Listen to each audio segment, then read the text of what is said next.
کہ ایمان نام ہے حضور کی محبت کا۔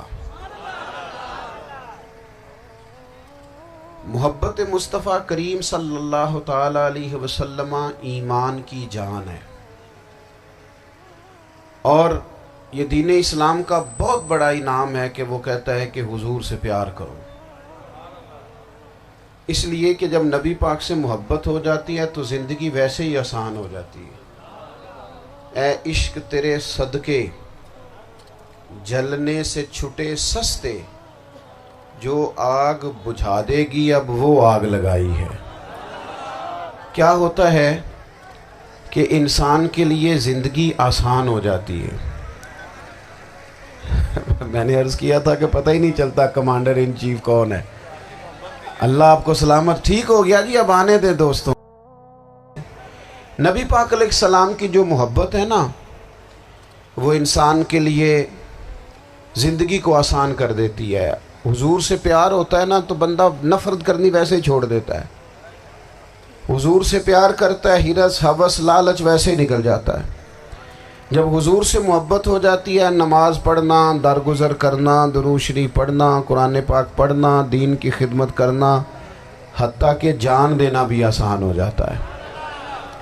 نبی پاک علیہ السلام کی محبت انسان کو کبھی بھی ہیں ان تقاضوں کو سمجھنا پڑے گا۔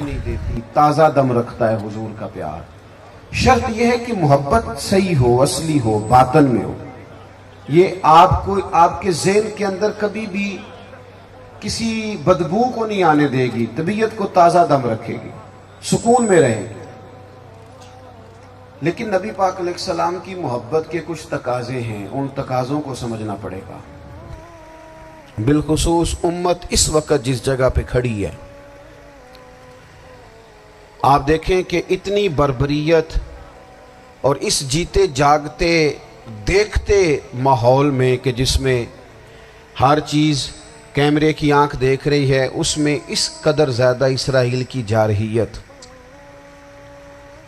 اس کے جواب میں دو تین تازیانے ہیں وہ سمجھنے والے۔ ایک ہے کہ میں کوئی جذباتی بات کروں گا، آپ اس کی تائید کر دیں گے۔ ایک ہے کہ پہلوؤں پر غور کرنے کا وقت ہے کہ اتنے کٹھن ماحول میں بھی اگر مسلم امہ کے لیڈر بیدار نہیں ہو رہے تو آپ کو پس منظر سمجھنا پڑے گا کہ ہم نے نبی پاک کی محبت کے تقاضوں کو نہیں سمجھا۔ حضور سے محبت ہے نا تو پھر نبی پاک کو تو سادہ طرز زندگی پسند ہے، حضور کو تو پسند نہیں ہے۔ اللہ کے محبوب نے تو دعا مانگ کے فقیری لی اللہ تعالیٰ سے۔ آپ کو پتہ ہے جب بندہ بہت زیادہ آسانیوں میں چلا جاتا ہے، بہت زیادہ اس کے پاس سہولیات ہو جاتی ہے، اس کا مرنے کو دل نہیں کرتا۔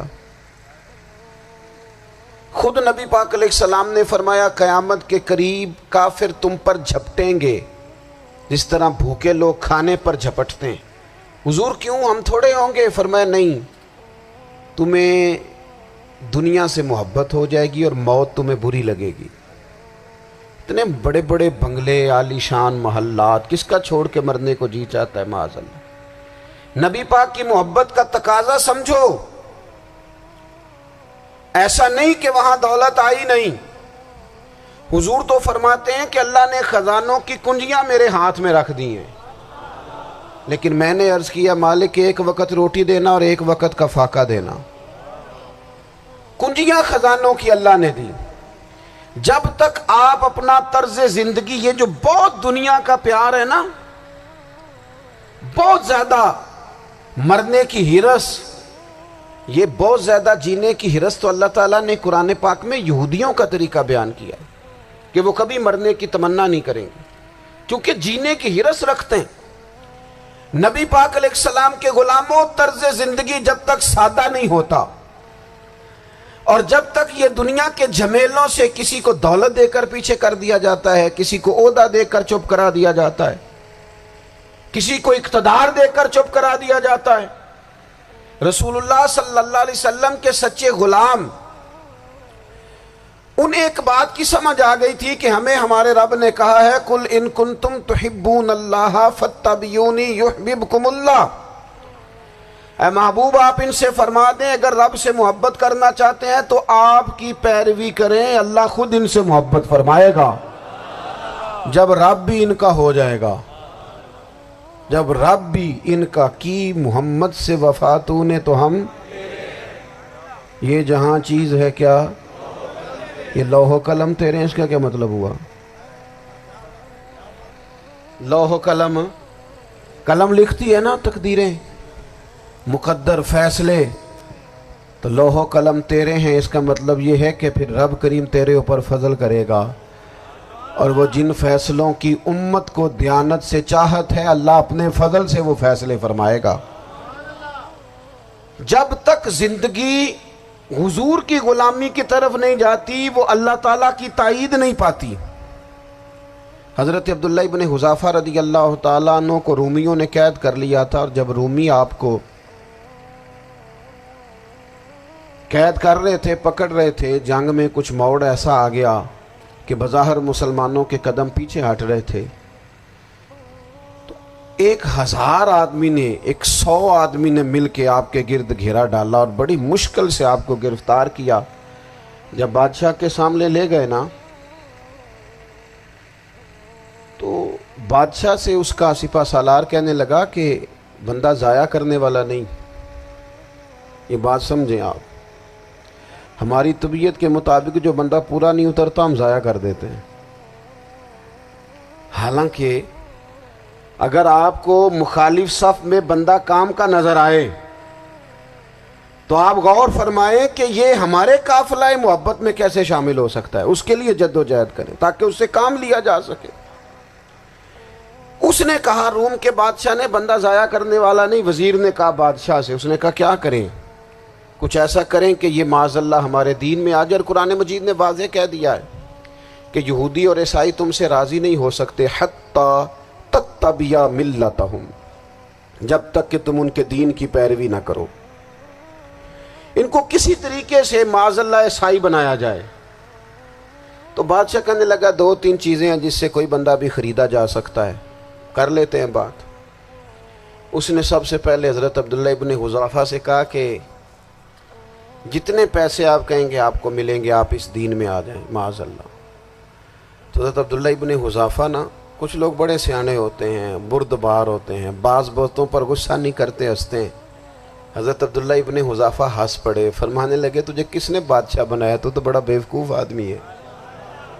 اس نے کہا کیا مطلب؟ فرمانے لگے نادان، میں تو تلوار لے کے میدان میں آیا ہوں، مجھے دولت کمانی ہوتی میں تجارت کرتا، میں تجارت نہیں کر رہا، میں تو شہادت کے لیے نکلا ہوا ہوں، اور تو مجھے کہہ رہا ہے پیسے لے لے، کو عقل کی بات کر۔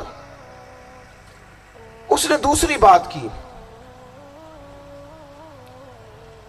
اس نے کہا کہ میں بادشاہ ہوں، میرے نیچے جتنے بھی عہدے ہیں، وزیر، مشیر، وزیر خزانہ، جو آپ عہدہ کہیں گے آپ کو دے دیا جائے گا، آپ اس طرف آ جائیں۔ تو حضرت عبداللہ ابن حذافہ کہنے لگے پھر کہتا ہوں تو بڑا نادان ہے۔ فرمانے لگے میں حضور کا صحابی ہوں، اور صحابی ہونے سے بڑا عہدہ دنیا میں ہے ہی کوئی نہیں۔ صحابہ وہ صحابہ جن کی ہر صبح عید ہوتی تھی، خدا کا قرب حاصل تھا، نبی کی دید ہوتی تھی۔ کہا تو مجھے لالچ دے رہا ہے۔ اب انہوں نے ایک نئی چال چلی۔ وزیر کہنے لگا کہ میں ایک اور طرح سے معاذ اللہ کوشش کرتا ہوں پگھلا دینے کی۔ آپ اندر کمرے میں قید تھے تو وہاں ایک خاتون کو بنا سنوار کر بھیج دیے گا۔ دوستو یاد رکھنا، تگڑا اور مضبوط جوان پتہ کون ہوتا ہے؟ جس کی نظریں پوری طرح اس کے کنٹرول میں ہوں، یہ علامت جوانی ہے۔ جس آدمی کا پوری طرح، 2 لوگ دنیا میں کبھی کوئی کارنامہ سر انجام نہیں دے سکتے، ایک جو حرام کھاتا ہو، ایک جس کی نظر ناپاک ہو۔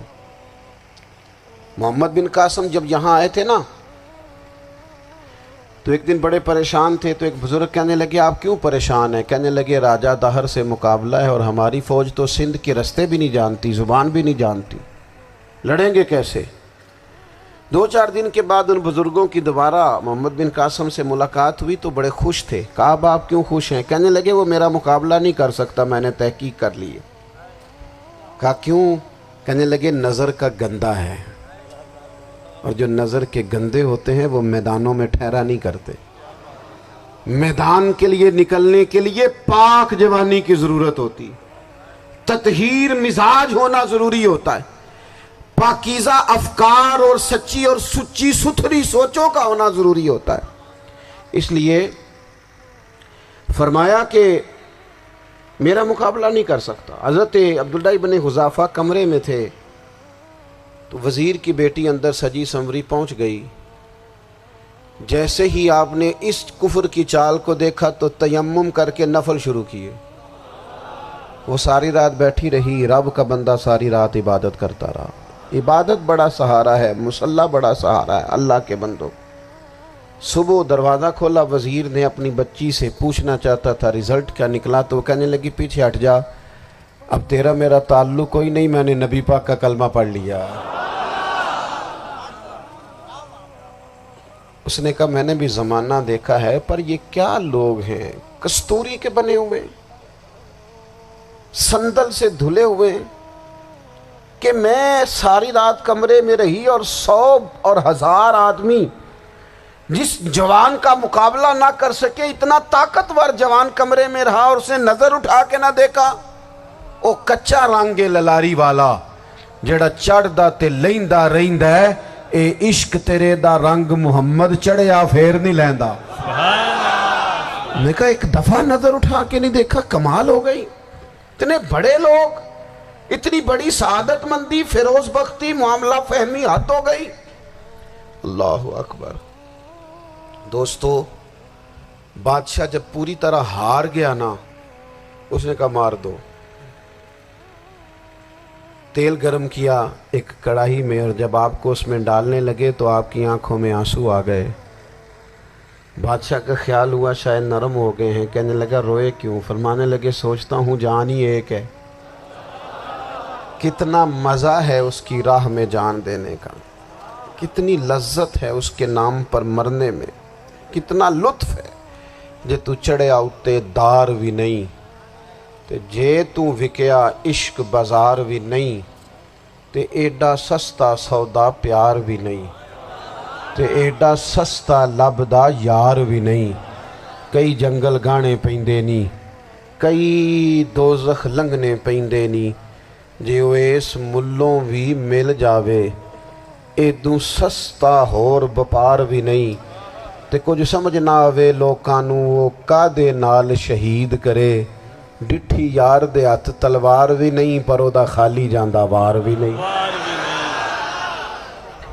کہنے لگے ایک جان ہے نا، تو دل کرتا ہے ہزاروں ہوتی تو ایک ایک کر کے محبوب کے نام پہ قربان کرتا، جب میرے پاس ہے ہی ایک، کروں کیا؟ حضرت عبداللہ ابن حذافہ رضی اللہ تعالیٰ عنہ جب روئے اور بادشاہ نے یہ بات سنی تو بادشاہ اٹھ کے کھڑا ہو گیا، سارے وزیروں مشیروں کو کہنے لگا تم نے کہا تھا نا بندہ ضائع کرنے والا نہیں، یہ بھی ضائع کرنے والا نہیں۔ کہنے لگا میرا ماتھا چومو، تم جیسے لوگوں کو قتل نہیں کرنا چاہیے، آزاد کرنا چاہیے۔ عزیز، اپنی زندگی سے نا یہ بہت زیادہ ہرس، ہوس، طمع، اور یہ کسی بات کی بھی ہو، ہرس صرف پیسوں کی نہیں ہوتی ہے، شہرت کی بھی ہوتی ہے، یہ بیماری انسان کو اقتدار کی بھی ہوتی ہے، تعریف کی بھی بیماری ہوتی ہے، یہ سارے نقص ہوتے ہیں لوگوں کو، اور معاذ اللہ بعض جبوں کبوں کے اندر بھی ہوتے ہیں، وہاں بھی پنپتے ہیں۔ اپنی زندگی جب تک اس سادگی میں نہیں لاؤ گے جو رسول پاک نے عطا فرمائی ہے، جب لوگ آسانیوں میں پوری طرح الجھ گئے تو پھر وہ دور ہوئے اور کفر چڑھ گیا۔ دوسری بات، اللہ کے محبوب صلی اللہ تعالی علیہ وسلم کی محبت ہم سے تقاضا کرتی ہے کہ ہم اس مشن کے لیے کام کریں جس مشن کے لیے رسول پاک نے کام فرمایا ہے۔ ہم سارے کام بڑے مضبوطی سے، سوچ سمجھ کے، تدبر سے، حکمت سے، تقاضوں کو مد نظر رکھتے ہوئے کرتے ہیں، سارے کام۔ دین کے کام میں ہمارا مزاج نہیں ہوتا، او ہو جائے گا جی، آپ بسم اللہ پڑھیں جی، شروع کریں جی۔ آپ تقاضوں کو سمجھیں، چیزوں کو دبائیں نہیں، چیزوں پر غور کریں۔ کسی کے ذہن کی سطح پر سوال ابھرتا ہے، اس کا تسلی بخش جواب دیں۔ اپنی زندگی میں دین کے کام کے لیے اپنے آپ کو وقف کریں، اور دین کے کام کے بہت سارے پہلو ہیں۔ ہزاروں لوگوں کو قرآن پاک ٹھیک پڑھنا نہیں آتا، ہزارہا لوگ ہیں جو قرآن مجید کے مطالب سے آگاہ نہیں ہیں، دین کی بنیادی ضروریات سے لوگ نابلد ہیں۔ میں آپ کو کس طرح یہ بات سمجھاؤں کہ ہزاروں کی تعداد میں طلاقیں اس لیے ہوتی ہیں کہ مردوں کو طلاق کے مسئلے نہیں آتے، انہیں پتہ نہیں ہے کہ مجھے حقوق زوجین کے معاملے میں کیسے چلنا ہے۔ ڈھیر سارے گھروں میں تباہی اس لیے ہے کہ تربیت اولاد کا دینی منہج ہمیں نہیں پتا۔ اپنا حصہ ملائیں دین کے کام میں۔ ایک آدمی کو اگر تو نمازی کرنے میں کامیاب ہو گیا، تیری زندگی بدل گئی۔ وہ دین بیزار لوگ جو ہمارے بیچ بیٹھ کے ہماری نوجوان نسل کو پگڑی اور داڑھی کا نام لے کے بنیادی طور پر دین سے دور کرتے ہیں، ایسے نوجوانوں کو دین کا پیغام محبت دے کر دین کے قریب کرنا ہماری ڈیوٹیوں کا حصہ ہے۔ ہمیں ذمہ داری کا احساس کرنا پڑے گا، ہمیں یہ خاص قدم اٹھانا پڑے گا، توجہ دینی پڑے گی۔ مساجد، مدارس، میں آپ سے عرض کروں، اتنی ڈٹ کے مخالفت ہوتی ہے نا مدرسوں کی، اتنی ڈٹ کے۔ میں ادارہ چلاتا ہوں، اس کے چلانے میں جو مشکلات ہیں وہ تو ہم بتا نہیں سکتے آپ کو، اس لیے کہ میری قوم، میرا اس قوم سے تعلق ہے جو نعت خواں امیر کرنا چاہتی ہے، مدرسے نہیں۔ ہاں نقیب خطیب پیدا کرنا چاہتی ہے، شعر و شاعری کی زندگی کو پروان چڑھانا چاہتی ہے۔ فقط ہمارا ان لوگوں سے تعلق ہے جو لاکھوں کروڑوں روپیہ محافل پہ لگائیں گے، اور قاری صاحب بیچارے اگر مسجد کا کوئی ہونے والا کام کسی وقت بتا دیں گے تو وہ بڑی مشکل آ جائے گی ان کے لیے۔ یہ کیسے ہو سکتا ہے، آپ نے یہ ڈیوٹی بتا دی۔ مدارس، اور جتنا اہم رول دین کو پھیلانے میں مدارس اسلامیہ کا ہے، اتنی زبردست، لوگوں کا خیال ہوتا ہے میری طرح کے لوگ شاید کام کرتے ہیں، ڈیوٹی کرتے ہیں۔ یہ 10-15 لوگ آپ کو نظر آتے ہیں جو آپ کو کہیں میڈیا پر یا ادھر ادھر ڈیوٹی کرتے، مخلص لوگ اپنی جگہ پہ، وہ بھی بڑا ہی کام کر رہے ہیں، جو میڈیا پہ آ کے بھی اخلاص سے اور درد دل سے کو دین کی، ان کی بھی کسی بات کی حوصلہ شکنی نہیں، لیکن ہزارہا اساتذہ جو مدارس میں بیٹھ کے پڑھاتے ہیں، جنہوں نے وہ سارے لوگ تیار، آپ سمجھ نہیں سکتے کتنا بڑا کام۔ حفظ کا استاد جو ہوتا ہے نا، اس کی ڈیوٹی 24 گھنٹے ہوتی ہے، فجر سے پہلے، اور اس نے بچوں کو اٹھانا۔ تنخواہ تو ہم انہیں دینا نہیں نہ چاہتے جی، تنخواہ نہیں دئی دی انہوں نے، ہمیں مولوی امیر نہ ہو جانا۔ مولوی نو تے سوٹ بھی 27ویں والی رات دے عید ہے تاکہ کدھر سوان کے عید والے دن پا نہ لوے، چونکہ 27ویں تو بعد تے درزی پھڑتا ہی کوئی نہیں، کیوں حضرت؟ ایسے ہی ہے نا، اس وقت تو نہیں نہ لیتا، تو ہم چاہتے ہیں مولوی ہماری مرضی کے ہماری طرح کا سوٹ نہ پہن لے۔ مدارس کی مضبوطی، آپ یہ دیکھ لیں، یہ صلاح الدین ایوبی کا تعلق بھلا کس چیز سے تھا؟